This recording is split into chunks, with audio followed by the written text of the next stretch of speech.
Tonight we're at Titan Garage's Archerfield Speedway, and we're down the pits to have a talk with Andrew Scheuerle and have a look around the rear end of a sprint car. Andrew, you've been around the game for a little while. What are the differences like maybe between, say, this like the rear end of a sprint car compared to, say, like maybe a road car? Oh, they're completely different. We got what we have here is basically we've got our bird cage with the radius rod hooks to there, right rear arm, and the Jacob's ladder, which is like a parallel, holds the rear end when it goes through its movements. The motion stays centre in the race car basically, so it's like a parallelogram. And obviously we got a bearing inside the bird cage because the axle's a live axle in the rear end. It's back to your torsion bar, which is basically then dictates what you do with your suspension for ride heights and things like that. We choose to run a brake on the right rear of this car. Some guys use them on the left rear.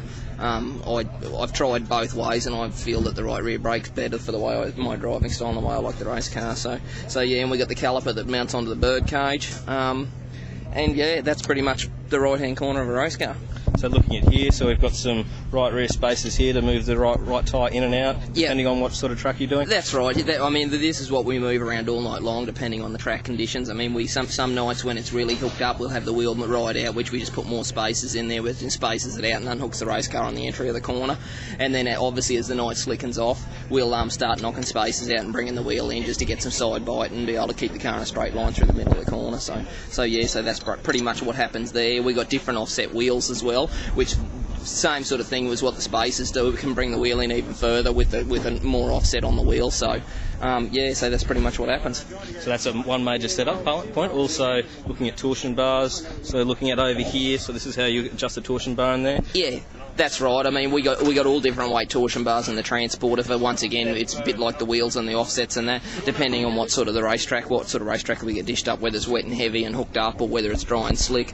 We'll change the torsion bars to suit, and obviously we can weight jack each corner of the race car with the stops. So that's a pretty vital part of the race car to keep an eye on. So when you say weight jack with the stops, that's actually sort of putting a bit of preload to move the car up and down. Exactly. Like there's a stop there and a bolt, and you wind more weight into it, obviously, and it raises the right height of the race car. So obviously as the track's hooked up, we'll have the right height lower, and as it slickens off, we'll wind it up, which then in turn puts more drive on the back wheels and gets it off the corner straighter. So let's say here at Archerfield, often we see guys sort of bouncing off the wall a little bit. Yeah. How much damage does that do to, say, because it's all very lightweight componentry, what's the first thing that usually goes? It's first thing that usually goes that. I mean, when the rear end's nice and square and everything's perfect, the rear end you should be able to grab it and rattle it like that. And normally the first thing that goes is the aluminium straps, and then you'll crumple the ladder, which then starts to bind the race car up. And I mean, depending on what sort of racetrack you're on, if it's a real gut slick, dry, dusty racetrack, sometimes after you've whacked the wall, it actually tightens the car up and goes a little bit better. But 9 times out of 10 it'll disadvantage you. Yeah, but that's normally what goes.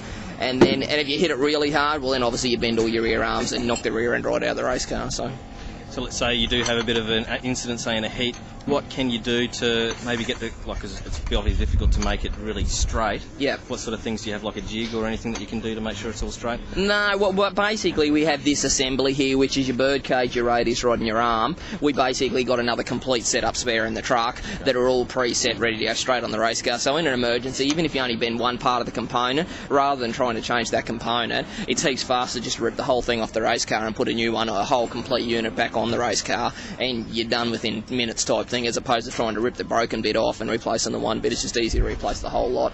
Jacob's ladders, we usually have like 5 or 6 of them in the race truck, and I mean that sort of job's a 2-minute job to change on a red light if the boys know what they're doing and then get to the race car in time. So all the componentry, like you say, is lightweight, but it's all quickly changeable, so that's the nice part too.